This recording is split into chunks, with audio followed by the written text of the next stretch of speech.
नमस्कार स्टूडेंट्स, आज अपने पढ़ने जा रहे हैं जूलॉजी के अंदर BSc BEd third year, BSc second year का पार्ट 5।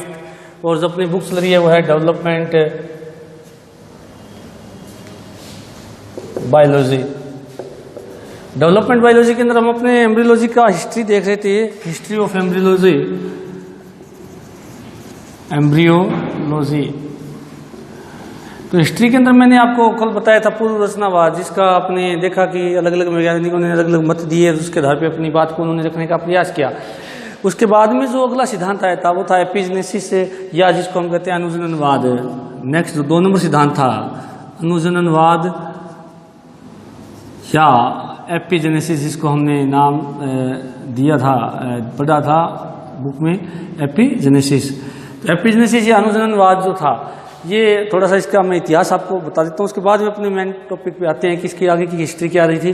तो पूर्व रचनावाद के अंदर ये कहा गया था कि जो शुक्राणु और अंडाणु हैं उसके अंदर भ्रूण का अंश पहले से मौजूद होता है, और वो जो भ्रूण होता है वो उन दोनों के मिलने से, शुक्राणु और अंडाणु के मिलने से केवल अपने आकार आकृति में वृद्धि करते हुए नए जीव का निर्माण करता है।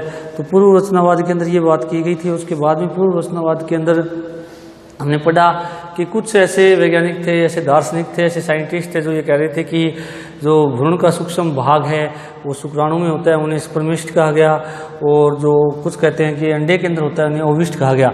परंतु जैसे ही सेंट हिलेरे जो वैज्ञानिक थे उन्होंने जब आगे की खोज जारी रखी तो उन्होंने क्या किया कि मुर्गी का जो एक निषेचित अंडा लेकर के उसके चारों ओर एक वैक्स या मोम लगा दिया। तो उन्होंने देखा कि कुछ समय बाद उस अंडे से, निषेचित अंडे से विकृत भ्रूण का निर्माण होता है।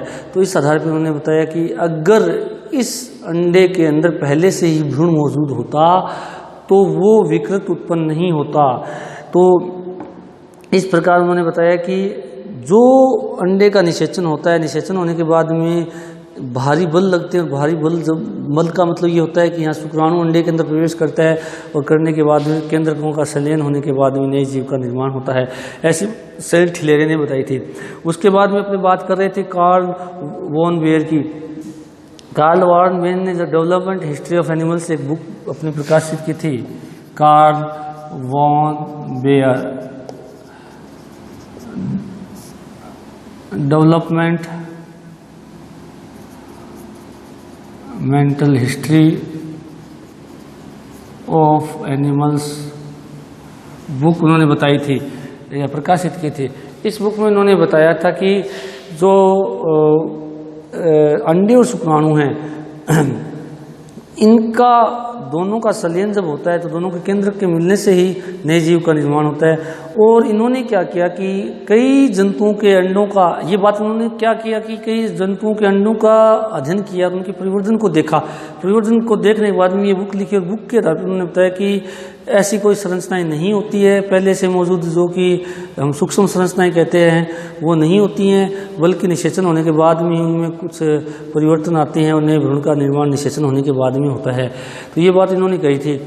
इसके बाद में वैज्ञानिक नाम, इसी दौरान उन्होंने क्या किया कि जो मत था उस मत को एपिजेनेसिस नाम दे दिया था, यानी कि अनुजननवाद नाम दे दिया था। किसने? कार्ल वॉन बेयर ने। तो कार्ल वॉन बेयर ही अनुजनन या एपिजेनेसिस सिद्धांत के क्यों कह सकते हैं कि इन्होंने इस सिद्धांत को दिया था, या इन्होंने इस सिद्धांत की प्रतिपादन किया था। और क्यों, किस आधार पर किया कि इन्होंने कई जीवों के अंडों को लेकर उनके डेवलपमेंट को देखा। उसके बाद में आए विलियम हार्वे। विलियम हार्वे ने क्या किया कि जो है एक बुक थी अपनी ऑन जनरेशन ऑफ एनिमल्स 1651 में। विलियम हार्वे वही वैज्ञानिक है जो कि हमारे परिसंचरण तंत्र और फिजियोलॉजी, ह्यूमन फिजियोलॉजी और सर्कुलेटरी सिस्टम के बारे में बहुत अध्ययन किया था। विलियम हार्वे जो वैज्ञानिक थे, इन्होंने अपनी बुक जो थी on generation of animals, on generation of animals, इसका प्रकाशन किया 1651 के अंदर। इन्होंने बताया कि जो पूर्व रचनावाद था वो वास्तव में त्रुटिपूर्ण था। त्रुटिपूर्ण का मतलब उसके अंदर बहुत सारी कमियां थी, और उन्होंने ये बताया कि पुनर्रचनावाद में जैसा बताया गया है कि सूक्ष्म भ्रूण पहले से मौजूद होता है, इन्होंने कहा ऐसा कुछ मौजूद नहीं होता है, बल्कि अंडे और शुक्राणु जब मिलते हैं तो दोनों के मिलने से जो है नए जीव का निर्माण होता है, और जो नया जीव बनता है उस जीव के अंदर माता और पिता दोनों के लक्षण आते हैं। तो इन्होंने कहा कि माता और पिता दोनों के लक्षण आ रहे हैं, इसका मतलब क्या हुआ कि जो भ्रूण हैं उन दोनों के केंद्रकों का क्या होता है, यहाँ पर संलयन होता है। ये बात विलियम हार्वे ने बताई थी। इन्होंने बताया था कि जो भ्रूण होता है वो एक समजात अविभेदित निषेचित अंडे से उत्पन्न होता है। इन्होंने बताया था भ्रूण एक समजात व अविभेदित अंडे से उत्पन्न होता है। ये बात किसने कही थी? विलियम हार्वे ने कही थी। और जो भ्रूण है उस भ्रूण में नर व मादा दोनों के लक्षण होते हैं, नर व मादा दोनों के लक्षण पाए जाते हैं, लक्षण पाए जाते हैं। ये बात किन्होंने कही? William Harvey. कौन सी बुक के अंदर? यानी इन्होंने भ्रूण का इन्होंने भी अध्ययन किया, इन्होंने भी अंडों का अध्ययन किया, शुक्राणु को अध्ययन करके दोनों को केंद्रों का संलयन करके देखा, तो बताया कि जो भ्रूण है उसका निर्माण नर और मादा दोनों के लक्षण पाए जाते हैं। इसका मतलब कहीं ना कहीं नर और मादा दोनों के केंद्रकों का संलयन होता है, तभी नए भ्रूण के अंदर इन दोनों के लक्षण आते हैं। और उन्होंने अपनी ये बात ऑन जनरेशन ऑफ एनिमल्स में कही थी। और विलियम हार्वे वही वैज्ञानिक है जो सर्कुलेटरी सिस्टम और जिन्होंने ह्यूमन फिजियोलॉजी के बारे में बहुत कुछ बताया है। अभी जो हार्वे थे इन्होंने एक बात कही थी, और एक बात इनकी बहुत अधिक प्रसिद्ध हुई थी कि सभी जीव अंडे से उत्पन्न होते हैं। इस बुक की जो मेन बात थी वो ये थी, या आउटलाइन जो करने वाली बात थी वो थी सभी जीव अंडे से उत्पन्न होते हैं, अंडे से उत्पन्न होते हैं। ये बात इन्होंने इम्पोर्टेंटली कही थी, या इम्पोर्टेंट रूप से ये बात इस बुक के अंदर कही गई थी। ऑन जनरेशन ऑफ एनिमल की इम्पोर्टेंट जो बात थी वो थी कि सभी जीव अंडे से उत्पन्न होते हैं।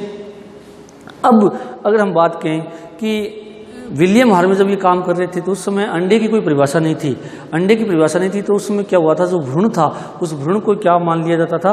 अंडा मान लिया जाता था, परंतु उस समय तक अंडे को किसी ने देखा नहीं था। उसके बाद में इटली के वैज्ञानिक थे गैब्रिएलो फेलोपियो, गैब्रिएलो फेलोपियो, गैब्रिएलो फेलोपियो, ये जो इटली के वैज्ञानिक थे इन्होंने क्या किया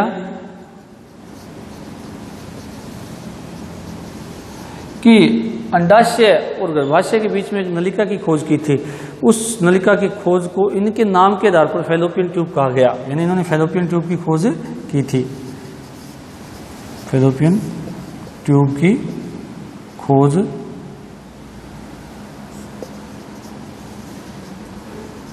की थी।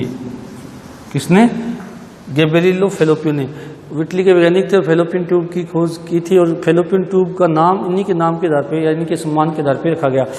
अब देखिए इन्होंने खोज तो कर दी, परंतु उस नलिका का काम क्या था ये इनको नहीं पता था। उसके बाद में ये कह सकते हैं कि लगभग 300 साल लग गए गैब्रिएलो फेलोपियो और विलियम जो हार्वे थे, इन दोनों ने जब खोज की इन चीज़ों की, या इन्होंने इन बातों को बताया अनुजनन में, तो उसके 300 साल तक बाद तक अंडे की खोज नहीं हो पाई थी। उसके बाद में रेगनियर डी ग्राफ एक वैज्ञानिक थे, उन्होंने अंडाशय में अंडे को बताया। रेगनियर डी ग्राफ, रेगनियर जो डी ग्राफ वैज्ञानिक थे इन्होंने क्या किया कि बताया कि अंडाशय में अंडे पाए जाते हैं, और ये अंडा जो है इन्होंने बताया कि फैलोपियन ट्यूब से होते हुए गर्भाशय तक जाता है। यानी खोज तो फैलोपियन ट्यूब की गैब्रिएलो फेलोपियो ने कर दी थी, परंतु ये बता नहीं पाई उसका कार्य क्या। परंतु उसके बाद रेगनियर डी ग्राफ जो थे उन्होंने अंडाशय के अंदर अंडे को खोजा, परंतु ये अंडे को नाम नहीं दे पाए। इन्होंने कहा अंडा पाया जाता है ऐसा इन्होंने बोल दिया, और उसके बाद में इन्होंने ये जरूर बता दिया था कि फैलोपियन ट्यूब है वो क्या करती है, अंडाशय से उस अंडे को गर्भाशय तक भेजती है। उसके बाद में इन्होंने स्तनधारी जो है उनके अंडाशय के अंडों, अंडाशय के अंदर की जो अलग अलग सेक्शन थे उनको काट के उनका अध्ययन किया, और इन्होंने अंडाशय के अंदर ग्राफिन फॉलिकल्स जो है उनकी खोज की थी। अंडाशय में ग्राफिन फॉलिकल की खोज की थी।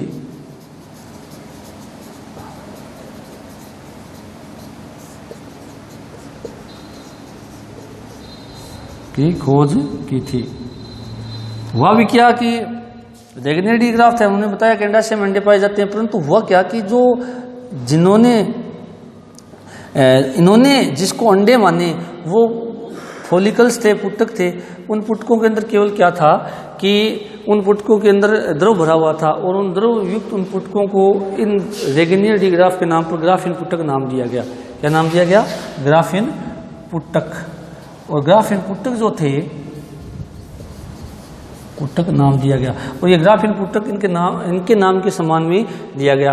अब हुआ क्या कि इन्होंने उन्हीं को अंडा माना, किनको? ग्राफिन पुटक को, क्योंकि गर्भाशय के अंदर जो भ्रूण बन रहे हैं उनकी संख्या और अंडाशय में जो फॉलिकल्स बनते हैं, ग्राफिन पुटक जो बनते हैं, उनकी संख्या सेम होती है। तो इस आधार पर क्या किया गया कि ये कह दिया गया कि ये ही अंडे हैं।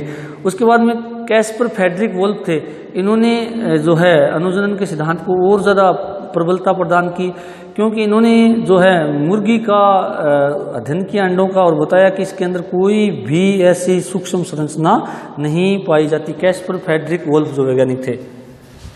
नेक्स्ट जो थे कैस्पर फ्रेडरिक वोल्फ, इन्होंने मुर्गी के अंडों का क्रमबद्ध अध्ययन किया, मुर्गी के अंडों का अध्ययन किया और बताया कि कहीं पर भी सूक्ष्म संरचनाएं नहीं पाई जाती है, सूक्ष्म संरचनाएं नहीं पाई जाती है, नहीं पाई जाती है। और इन्होंने एपिजेनेसिस जो अनुजननवाद था, अनुजननवाद का प्रबल समर्थन किया, का प्रबल समर्थन किया। क्योंकि इन्होंने मुर्गी के जो अंडे थे उनकी अलग अलग अवस्थाओं को देखा, देख करके इन्होंने ये बात बताई कि कहीं पर भी मुर्गी के अंडे और शुक्राणुओं को सूक्ष्म संरचना नहीं है, तो इसका मतलब जो पूर्व रचनावाद है वो नहीं लागू होता है, और जो लागू होता है वो कौन सा? एपिजेनेसिस या अनुजननवाद लागू होता है। तो ये थे। उसके बाद में विलियम हार्वे के एक गुरु थे, हाइरोनिमस फेब्रिसियस, इन्होंने भ्रूणिकी के ऊपर 2 किताबें लिखी और इन्होंने कशेरुकी जो भ्रूणिकी है उसके ऊपर बहुत अधिक काम किया और कशेरुकियों की जो भ्रूणिकी है उसके बारे में उन्होंने बताया। फेब्रिसियस, हाइरोनिमस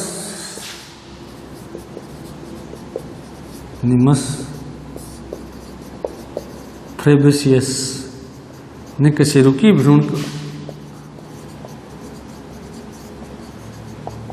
भ्रूणिकी पर कार्य किया, यानी कशेरुकियों की जो भ्रूणीय अवस्थाएं हैं उनको बारे में बताया। उनके कई आरेख उन्होंने बनाए, उन्होंने अंडों के सेक्शन लिए, भ्रूण के सेक्शन काट के उनकी संरचनाओं के बारे में इन्होंने बताया। उसके बाद में जो निकोलस टीनो थे 1638 में, उन्होंने पहली बार ओवेरी शब्द का उपयोग किया। निकोलस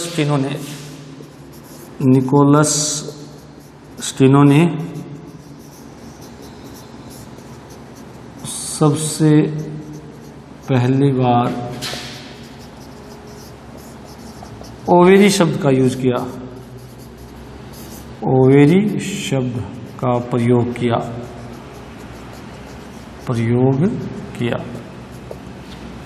तो ओवेरी शब्द का जो उपयोग सबसे पहले निकोलस टीनो ने किया था। अब देखो ये जब खोज चल रही थी उसके 300 से 400 साल बाद की ये बातें हैं, उसके बाद में ओवेरी की खोज हुई थी। तो इस प्रकार क्या हुआ कि जो अपना अनुजननवाद है उसके अंदर ये बता दिया गया कि हकीकत में जो है अंडे और शुक्राणु उनके अंदर किसी प्रकार की सूक्ष्म संरचनाएं नहीं पाई जाती है, बल्कि शुक्राणु और अंडाणु जो हैं दोनों के केंद्रक एक दूसरे से संयोजित होते होकर के वो नई संतति का निर्माण करते हैं और उस संतति के अंदर नर और मादा दोनों के लक्षण पाए जाते हैं। तो इस प्रकार अनुजननवाद की जो शुरुआत हुई थी कार्ल वॉन बेयर से हुई थी, इन्होंने इस सिद्धांत को दिया था। विलियम हार्वे इसके समर्थक थे। फेलोपियो ने फेलोपियन ट्यूब की खोज की, डीग्राफ ने ग्राफिन पुटिका की खोज की, कैस्पर फ्रेडरिक वोल्फ ने मुर्गी के अंडों को देख करके एपिजेनेसिस को या अनुजननवाद को बहुत अधिक बढ़ावा दिया या उसको सत्य माना, और हाइरोनिमस फेब्रिसियस ने कशेरुकी भ्रूणी पर बहुत अधिक कार्य किया, और निकोलस टीनो ने पहली बार ओवेरी शब्द का उपयोग किया। अब अपने जो आगे बात करने जा रहे हैं कि ये जो बात थी पूर्व रचनावाद, इसके बाद में अनुजननवाद आया। उसके बाद में एक बेयर वैज्ञानिक थे, उन्होंने बेयर का जो एक सिद्धांत है वो दिया, उसके बारे में अपनी बात करते हैं। जो थर्ड अपना जो टॉपिक है हिस्ट्री ऑफ एमिनोलॉजी के अंदर बेयर का सिद्धांत या बेयर का नियम, ये बहुत इंपॉर्टेंट है नियम, क्योंकि बेयर ने जो नियम या सिद्धांत दिया वो भ्रूणिकी से संबंधित है। और बेयर के बाद में जो है हेकल और मुलर ने जो है जातीय आवर्तन या पुनरावर्तन का सिद्धांत दिया। तो जो थर्ड रूल है वो है, थर्ड जो बात है हिस्ट्री के अंदर, बेयर का नियम। अब बेयर का नियम थोड़ा ध्यान से समझना बहुत इंपॉर्टेंट है, क्योंकि ये जगह जगह पढ़ने को मिलता है और ये कंपटीशन के एग्जाम है उसके अंदर भी आता है। अब देखिएगा, जो जर्मनी वैज्ञानिक थे Karl Ernst von Baer, German वैज्ञानिक थे कार्ल अर्नस्ट वॉन बेयर, इन्होंने ये सिद्धांत दिया था, कौन सा, बेयर का नियम। इन्होंने, यदि हम बात करें कि फादर ऑफ मॉडर्न एम्ब्रियोलॉजी भी कहा जाता है इनको, फादर ऑफ मॉडर्न एम्ब्रियोलॉजी भी कहा जाता है। फादर ऑफ एम्ब्रियोलॉजी थे अरस्तु और फादर ऑफ मॉडर्न एम्ब्रियोलॉजी है कार्ल अर्नस्ट वॉन बेयर, या सीधा हम कह सकते हैं वॉन बेयर थे। इन्होंने अपनी 3 पुस्तकें प्रकाशित की, एपिस्टले कमेंटर, और तीसरी जो बुक थी डेवलपमेंट हिस्ट्री ऑफ एनिमल्स। तो इन 3 किताबों को इन्होंने प्रकाशित किया, एपिस्टले कमेंटर,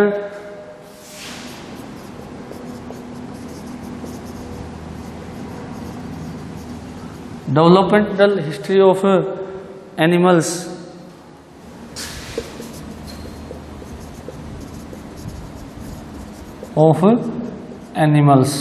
इन 3 किताबें अपनी प्रकाशित की थी, एपिस्टले कमेंटर और डेवलपमेंट हिस्ट्री ऑफ एनिमल्स। यानी इन तीनों किताबों में इन्होंने जो एम्ब्रियोलॉजी उसका बहुत अधिक अपना प्रकाशन किया।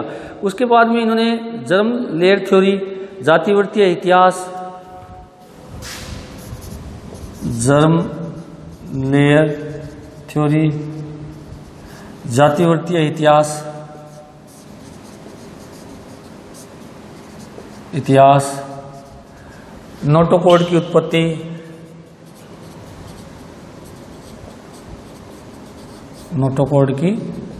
उत्पत्ति, उसके बाद में इन्होंने स्तनियों का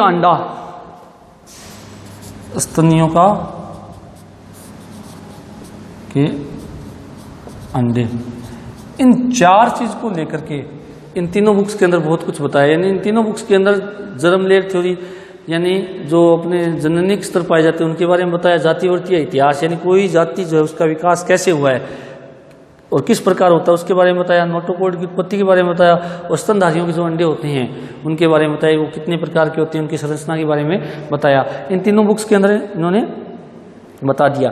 उसके बाद में जो ये बेयर थे, इन्होंने जो है 4 जनन स्तर बताए अपनी बुक्स के आधार पर। कितने जनन स्तर बताए? 4 जनन स्तर बताए। 1 एक्टोड्रम, 2 मेसोड्रम और 1 एंडोड्रम बताया। यानी कि जब खोज की जनन स्तर की या जन्म जब थ्योरी दी तो उन्होंने बताया कि जंतुओं में 4 जनन स्तर होते हैं। एक्टोड्रम 1 होता है, एंडोड्रम भी 1 होता है, और मेसोड्रम जो होते हैं वो 2 होते हैं। उसके बाद में ये बात इन्होंने बेयर ने बता दी थी। अब बेयर के बाद में रॉबर्ट रेमेक आए थे, उन्होंने बताया था कि मेसोड्रम 2 न होकर के रॉबर्ट रेमेक इन्होंने बताया कि जनन स्तर जो है 3 होते हैं। जनन स्तर कितने होते हैं? 3। 1 एक्टोड्रम,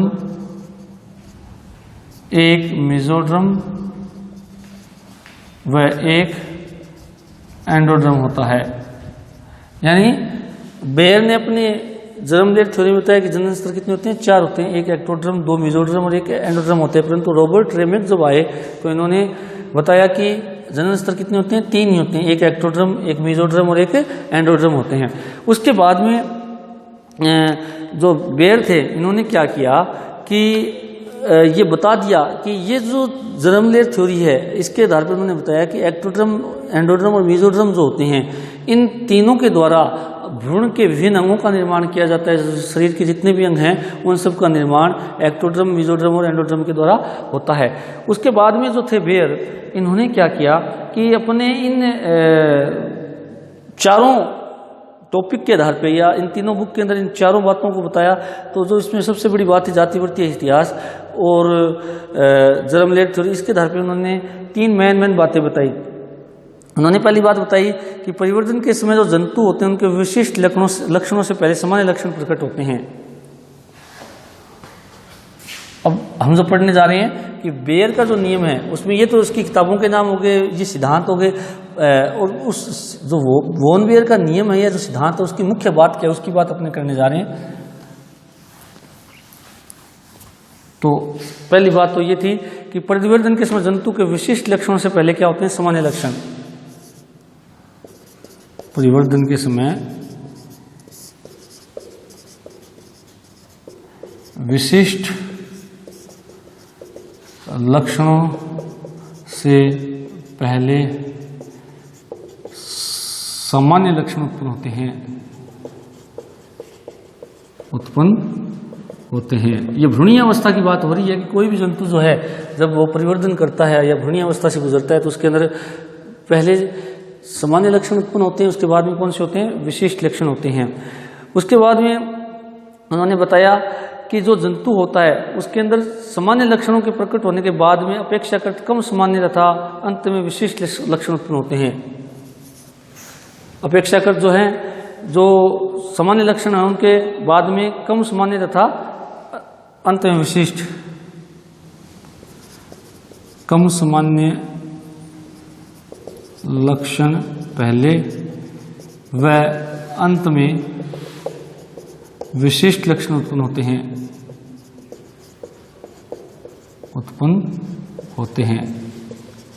यानी कि अब इसकी बात करें हम कि सामान्य और विशिष्ट लक्षण क्या होते हैं, तो देखिएगा होता क्या है कि जैसे हम बात करें, चलो कोर्डेट की बात करते हैं। कोर्डेट में हम देखते हैं कि बहुत तरह के जंतु होते हैं।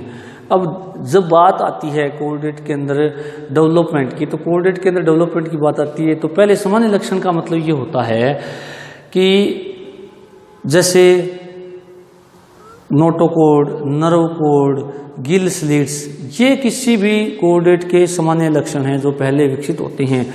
उसके बाद में उन जंतुओं के अंदर क्या होता है कि वो साइक्लोस्टोमेटा, यानी उनमें मुख होगा कि नहीं होगा, कपाल होगा कि नहीं होगा, उनमें जबड़े होंगे कि नहीं होंगे, उनमें वर्टिब्रल कॉलम होगी कि नहीं होगी, उसके बाद उनमें पाँव उपस्थित होंगे कि नहीं होंगे, उनके अंदर पंख उपस्थित होंगे कि नहीं होंगे।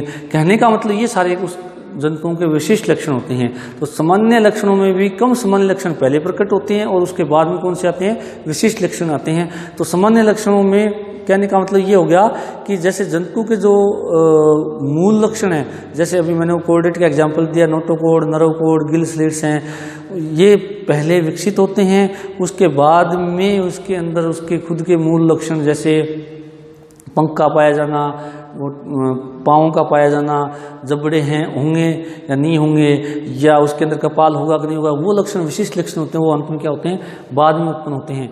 उसके बाद में यदि हम बात करें कि जो जंतु होते हैं वो परिवर्तन के दौरान एक जाति का भ्रूण दूसरी जाति से धीरे धीरे अलग प्रकार का होता है, कि एक जाति का भ्रूण जो है परिवर्तन के दौरान दूसरी जाति से धीरे धीरे अलग होता जाता है। परिवर्तन के दौरान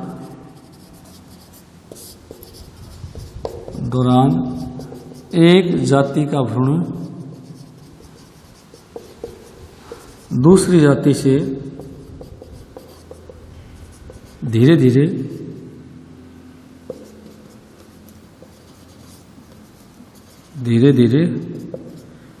अलग होता जाता है या भिन्न होता जाता है। अब कहने का मतलब यहाँ क्या हुआ कि परिवर्तन की जब घटनाएं हम देखते हैं, कोई भी जंतु की यदि हम बात करें, तो परिवर्तन के दौरान क्या होता है कि जैसे हम बात कर लें, कोई भी जंतु ले लें। अब हम कहते हैं कि हमने ले लिया मनुष्य, ले लिया कछुआ, ले लिया मुर्गी, ले ली। इन तीनों की यदि भ्रूण की प्रारंभिक अवस्थाओं को यदि हम देखें तो तीनों के अंदर, या यूँ हम कहते हैं कि तीनों के अंदर सबसे पहले एक कोशिकीय अवस्था जाइगोट आती है। कोशिकीय अवस्था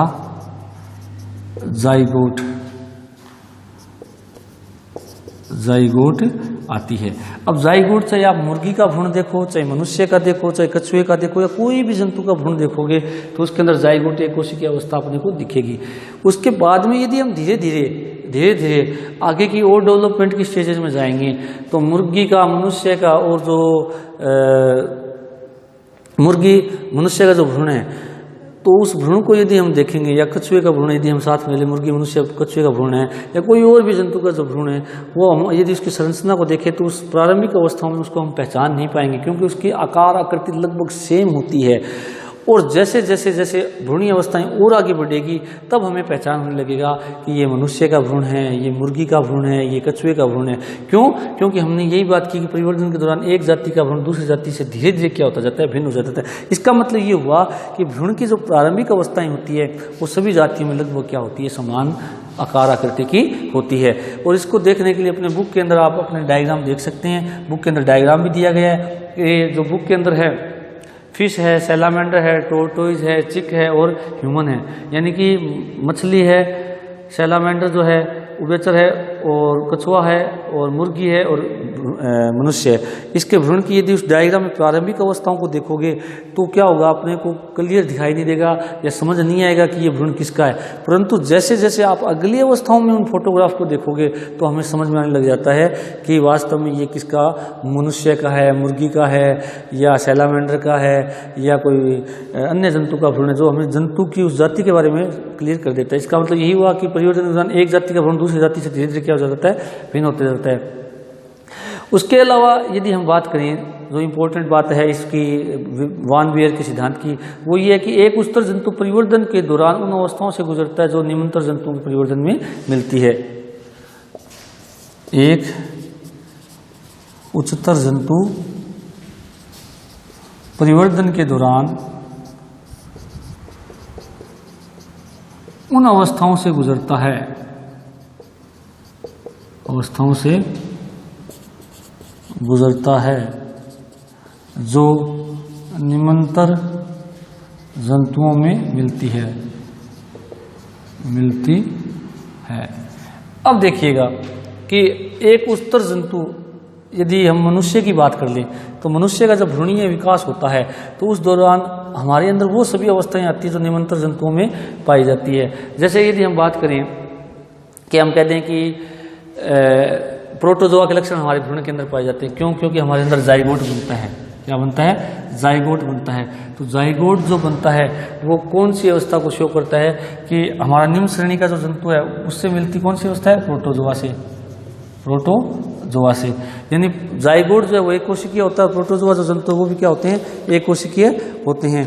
उसके बाद में यदि हम बात करें अपने मोरुला, ब्लास्टुला, गैस्टुला, तो ये पोरीफेरा, स्लेंट्रेटा, प्लेटियलमेंथिस, उन संघ की विशेषताओं को शो करने वाली हमारी भ्रूण की अवस्थाएं होती है, चाहे वो मोरुला हो, चाहे ब्लास्टुला हो, चाहे गैस्टुला हो। तो इस प्रकार हम कह सकते हैं कि जब जंतु, एक उच्चतर जंतु जो परिवर्तन के दौरान उन अवस्थाओं से गुजरता है जो निम्न जंतुओं में मिलती है। इसका एक अच्छा उदाहरण और है कि हमारा जो मनुष्य का हार्ट है वो हम इसको और अच्छे से समझ सकते हैं। दूसरा एग्जाम्पल इसका कि मनुष्य का जो हार्ट होता है उसके अंदर कितने चैम्बर होते हैं? 4 चैम्बर होते हैं। कितने चैम्बर होते हैं? 4 चैम्बर होते हैं। यदि अब हम बात करें मनुष्य के हार्ट की, तो मनुष्य के हार्ट के अंदर पहले 2 चैम्बर बनते हैं जो किसकी विशेषता होती है? मछलियों की विशेषता होती है।